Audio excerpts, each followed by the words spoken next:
padrão renova o amor que você tem pelas coisas e renova também a sua possibilidade de ser amado de um jeito novo. É muito interessante isso que você está falando, Paulinho, porque durante a sua fala, e acho que na fala da mesa como um todo, eu pensava que em várias outras agentes e filósofos e artistas que pudessem vir para essa nossa conversação aqui. E quando você traz essa situação da demência em Deleuze, eu pensava muito em Flusser, quando ele vai dizer da dimensão da dúvida, e da dúvida como uma potência de criação. Porque é fundamental que você se permita estar nessa fronteira entre aquilo que está dito, dado e definido, e aquilo que não dito, e que é se colocar numa situação de risco para poder, a partir desse desvio no risco, no caos, no vazio, corroborar com os processos das coisas que estão dadas no mundo, né? E gosto muito de pensar, e acho que a mesa trouxe isso, assim, que o processo da criação não está atento a um quê, que também é uma coisa que o Flusser vai falar, mas está atento à maneira como as coisas acontecem, que eu acho que tem muito a ver com o que você dizia do processo da criação e da preparação do ator, né? A maneira como os corpos se relacionam com o espaço, nesse instante aqui agora, né? A maneira como eles se relacionam nesse contexto. E aí, pensando no campo da arte e nos processos que a gente estabelece aqui na escola, me veio um outro triângulo, a partir da imagem que você também nos trouxe logo no início, e que é um triângulo conformado por um artista, que é Marcel Duchamp, quando ele vai dizer também num texto muito curto, e como eu recorro a ele infinitas vezes. Acho que é um texto que perpassa a minha vida desde muito, e toda vez que eu recorro, eu encontro outras coisas, que se chama coeficiente artístico, em que Duchamp vai dizer que o processo da criação é um processo triangular, que se compõe da seguinte maneira: daquilo que o artista pensou em fazer, daquilo que ele realmente fez, e daquilo que o outro, ao se relacionar com esse objeto feito, vai poder dizer e promover com ele. Então, esse triângulo, ele se instaura no processo de conversação. E, numa dada medida, a prática que estabelecemos aqui, né, pensando nos processos educacionais da escola do olhar, dessa conformação do olhar, acho que esse estado de conversação, ele é determinante para qualquer processo que se origina enquanto poético e se torna conhecimento, né? E se torna conhecimento na medida em que se estabelece a conversação. E daí é tão importante a escuta que a Zélia traz, né? Essa dimensão de ter um ouvido, porque é esse processo da recepção e da devolução que cria o estado de conversação, e é daí que se constrói, que se produz conhecimento, né? Então, achei muito interessante assim, esses processos que surgiram na mesa. Tem esse negócio da gente fazer isso me impressionou muito quando as coisas começaram a ser ouvidas por mais gente, né? Que você faz as suas coisas no silêncio do seu quarto. Você acha que aquilo é só seu, né? E quando, sei lá, o primeiro disco meu que todo mundo ouviu, as pessoas entravam para falar comigo dizendo: você fez isso para mim. Aí uma coisa dentro de mim dizendo: não fiz isso pra mim. E aí eu descobri essa dimensão outra, né? Primeiro que a minha dor é a sua dor, né? Mas os contextos mudam o tempo todo. Essa intimidade que se estabelece. É incrível, é incrível. Isso quase sempre é bonito. Mas quando é bonito, é muito bonito. Mas é muito interessante isso, você fazer achando: nossa, agora eu realmente consegui falar de mim. E que delícia, você está falando de um monte de gente a partir de outros prismas, e você se livra daquilo, sabe? Eu sempre acho que as músicas que você acha que são boas, você tem que gravar e chutar para o mundo, e elas vão ser de todo mundo, né? Não são mais suas. Você vê aquilo indo embora e as pessoas cantando. O cara entrou uma vez no camarim e falou: foi Jesus que fez você fazer isso. Amém. Porque tem essa coisa da apropriação pelo espectador, por esse outro que vem. Eu acho que é muito interessante. Às vezes acontecem coisas, comigo já aconteceu algumas vezes, essa coisa de que quando eu trabalho com a minha companhia, eu trabalho muito longamente. Então ensaio 1 ano, um ano e meio, coisa assim. E trabalho muito com a coisa do detalhe, da precisão, de pequeníssimos detalhes. E às vezes, quando a gente está apresentando o espetáculo, acontece de vir um espectador, normalmente alguém que é conhecido, lógico, que vem falar com você depois, alguém, amigo de alguém, e diz assim: puxa, você sabe que tem uma hora que tem um ator tal que faz uma coisa que eu acho que você nem sabe que ele faz, e que é assim, assim, assim, e aí você passou 6 meses trabalhando aquela mínima ação, com aquela qualidade dificílima de fazer, mas o cara, ele vem e ele é dele. Ele que viu. O ator nem percebeu o que fez, eu não sei o que o cara está fazendo, e ele viu. E ele teve um insight, e ele teve essa sacação, mas é verdade. Também, né? Também é verdade. Porque naquele momento em que ele vê, ele é o criador daquilo. Ele frequenta o lugar de quem criou, então, e ele sente isso. Então é legítimo. Faz sentido. Mas o espectador, o ouvinte, ele é criador. Certamente. O olhar, a contemplação é uma ação.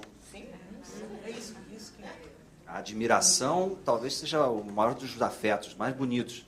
Porque a contemplação com o sentimento, a contemplação com a celebração da contemplação.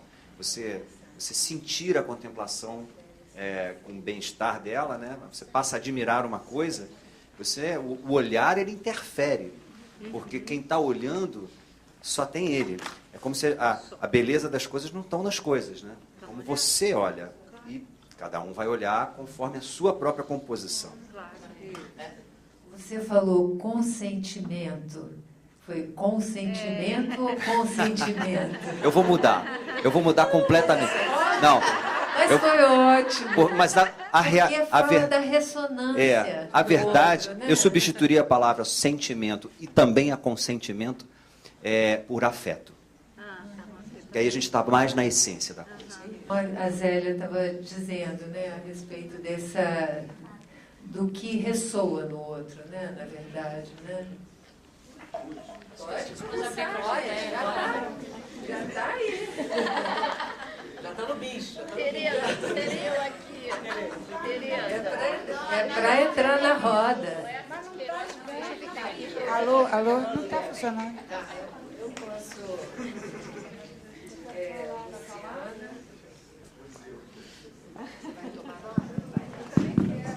Alô, pronto.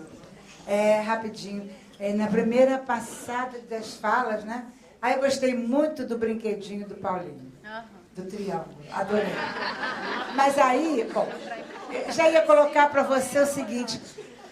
Onde você colocaria a morte nesse seu brinquedinho? E aí, ouvindo a Zélia, ouvindo a Celina, me veio uma outra questão. O ator perde, né, essa questão da felicidade, que infeliz felicidade, né? O ator perde, ele é um perdedor no sentido daquele que se expõe, né, que se joga, que... Ele é absolutamente um vencedor da morte. Respondendo curto e grosso. Ele vence a morte. O artista é aquele que se depara com a vida, com a finitude da vida e faz da morte uma potência.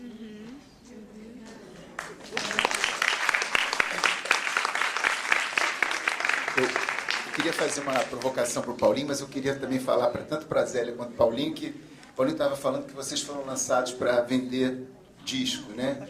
E é incrível, né? Porque vocês continuam vendendo, fazendo coisas maravilhosas. E o disco da Zélia, o Catedral, ele é tão maravilhoso que você compra por causa de Catedral. E você escuta primeiro todas as músicas e depois você escuta a Catedral. É um disco que a gente tem que voltar a ele, é maravilhoso. Mas, Paulinho, assim, é muito interessante que eu estou há 3 semanas... Sabe a criança quando compra um filme e não para de ver o filme? Eu estou assim com o teu DVD.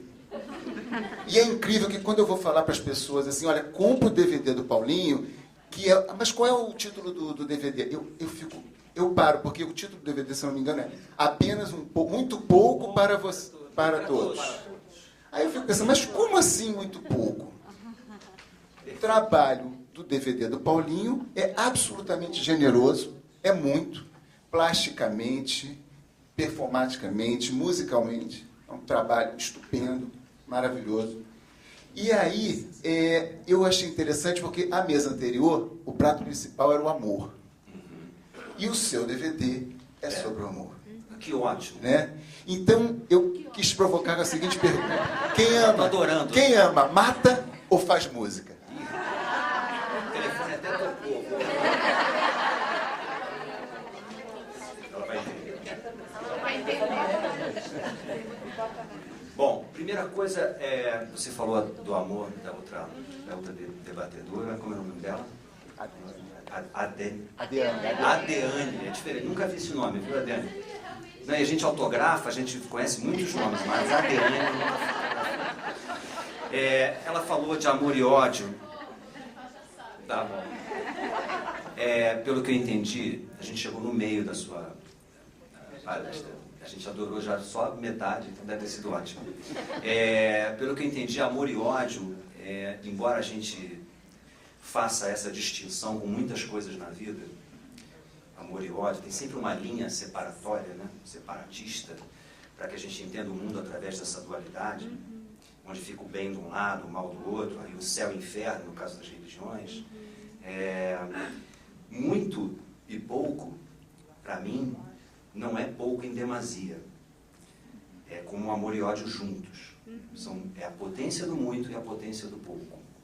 E por isso é para todos. Porque a minha ideia, como estava fazendo o DVD, era trabalhar exatamente, que é uma coisa que eu já faço há muito tempo. Eu tenho canções chamadas Cheio de Vazio, Tudo Novo de Novo, Tudo e Nada. Quer dizer, eu gosto desse jogo dos opostos, porque eles me lançam exatamente onde eu considero assim, um território onde eles são misturados. Quando eu falei do tempo puro, que misturava passado e presente, é por conta de uma coerência que aparece no DVD. Muito pouco não é pouco em demasia. É a ideia de que muito e pouco convivem e são misturados como o tempo puro. E a ideia também de que há pouco no muito e há muito no pouco. Ou seja, que dentro de coisas que às vezes nos sufocam, a quantidade de informação, a competição, a violência, a sexualidade, as coisas às vezes nos sufocam, mas que há um pouco dentro desse sufocar. E que você vai ter que produzir dentro de você a capacidade de absorver o pouco dentro desse muito. E ao mesmo tempo, dentro de um pouco, você explodir de muitos. A ideia de muito pouco para todos é essa. Obrigado. E eu quero mais, né? Claro. Eu queria fazer uma pergunta. Eu estava escutando aqui. A gente escuta, às vezes, sem querer. A gente muitas vezes escuta sem querer. Uma conversa entre a Tereza Nazar e a Celina. A Tereza falando que para vocês deve ser difícil ficar escutando os analistas falar e tal. E a Celina disse assim, vocês são muito engraçados. E eu, como analista, me senti um débil mental. E então, como débil mental, eu vou fazer a pergunta. Primeiro, para a Zélia, que para mim é um privilégio estar aqui, olhando você aqui pertinho. Né? Que delícia. Você não sabe eu que estou assim mais tempo. Nossa. Aí é sacanagem. Mas porque eu, de alguma maneira, fui criado no mundo musical. Minha mãe gostava de cantar. Eu Ele canta de sou um cantor frustrado, quer dizer, nunca consegui sucesso.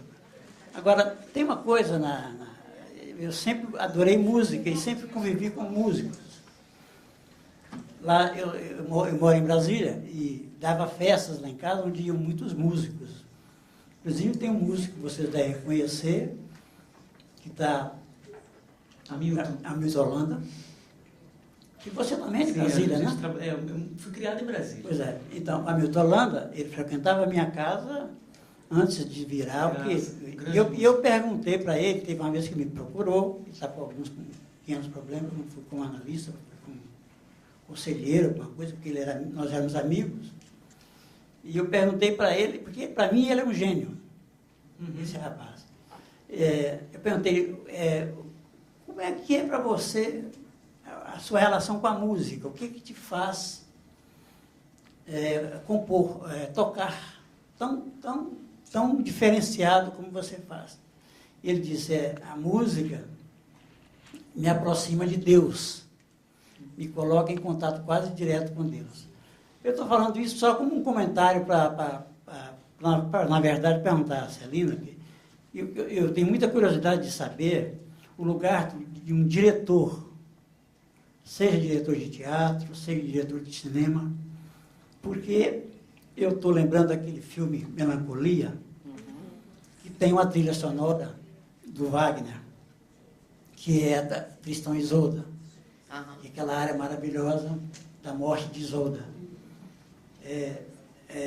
E eu fiquei impressionado, porque o diretor desse filme causou polêmica lá no Festival de Cannes, quando ele falou sobre a admiração que ele tinha por Hitler. Nem sei se foi isso que ele falou, mas de alguma maneira ele criou um certo... Bom, o lugar do diretor, na verdade, esse filme, Melancolia, quer dizer, foram os atores que fizeram o filme, quer dizer, porque ele é que pegou todos os méritos como diretor. Esse filme é do Grau, nem escrevi o nome dele direito, né? Lars von Trier. Então, qual que é a analogia que eu estou tentando fazer entre o lugar do diretor e o lugar do maestro de uma orquestra?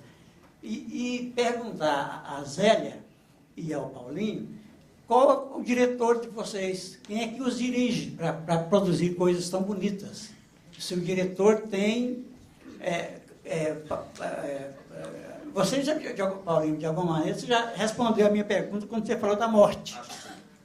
Quer dizer, que de alguma maneira, você respondeu a minha pergunta. Quer dizer, a morte te dirige em função da criação, para você sobreviver. Então, mas eu vou insistir, quer dizer, uma artista como a Zélia, que falou que tinha vergonha da voz dela quando era criança. Quer dizer, você teve algum tipo de influência para compor o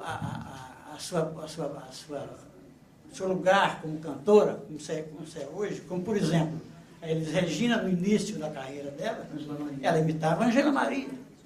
Quem que você imitava? Eu imitava a minha mãe, que imitava a Elisete Cardoso. Então, era um pouco isso. Mas, quer dizer, um pouco antes dessa pergunta mais objetiva, eu acho também que a relação com a arte é de vida e morte. Ela falou isso, Paulinho falou também, cada um de um jeito. No sentido de que eu descobri que eu queria cantar muito novinha. Então eu fiquei muito atormentada, porque era a única coisa que eu queria. Muito difícil você saber o que você quer desde cedo. Porque se aquilo não vai bem, nada vai bem. Então eu passei uma adolescência atormentada, porque eu só pensava naquilo. É difícil, não tem artista na família, não tinha uma coisa mais objetiva, um caminho aberto, não tinha. Pelo contrário, tinha um pai que não queria que eu cantasse, uma mãe que deu maior força, porque ela também gostaria de ter cantado. Então, eu acho que a relação é essa. Não tem mais ou menos. Eu vou fazer conseguir um emprego, porque aí eu posso... Não tem como. O negócio é um chamado muito forte, é quase cruel, assim, né? Porque você não quer outra coisa. E se você não fizer, você morre. Essa sensação. Exatamente essa sensação. Então, não é que você quer fazer. Você tem que fazer. Tipo, você não tem escolha. Aliás, tem uma cena no filme Piaf que é de uma beleza, que o cara tira ela de cena, porque ela está muito mal, e ela fica desesperada e fala para ele, você não está entendendo. Eu não tenho escolha, eu tenho que voltar. Quando acabou aquele filme, eu demorei a meia hora para levantar. Assim, eu estava extremamente afetado, porque é exatamente isso. Né? E esse cara, é bom falar do Lars von Trier, porque ele é um cara Eu sou super admiradora dele, e ele tem um problema de depressão gravíssimo, que ele só consegue sair, ele fica trancado 6 meses, quase sem se mexer de tanta depressão, e ele consegue sair para fazer um filme, e aí ele fica vivo fazendo filme. E aí depois ele cai, é uma coisa assim. E a melancolia dele é um planeta. É um planeta. É um negócio. E ele é um cara, o Lars von Trier, ele é um diretor que trabalha com essa coisa da autoexposição. Ele é um dos poucos em cinema que trabalha com isso assim determinadamente. Por exemplo, em Dogville ele trabalhou com os atores, ele fez um trabalho que é raro em cinema, de trabalhar com ator antes, preparação de ator. E ele trabalhou com a Nicole Kidman de uma maneira que ela chegou num lugar excepcional como atriz, mas ela diz que ela nunca mais quer chegar perto dele. E tem a Bjork também. A Bjork também.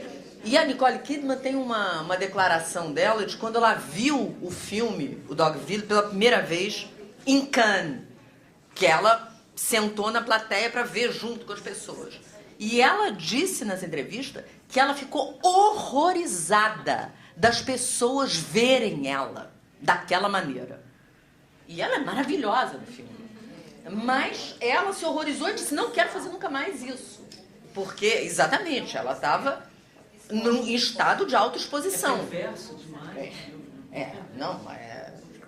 Mas ele consegue maravilhas, né? Com os atores. Celina. Celina. Na imagem. Gente, só para nós organizarmos aqui, eu sei que tem 5 pessoas inscritas. A Luciana estava inscrita. Tem 5 pessoas inscritas. E aí, assim, eu vamos só desculpa, só um minutinho. Desculpa, você que tá falando. É só pra gente ser mais sintético na pergunta, para poder todo mundo participar, né? Também é rápido.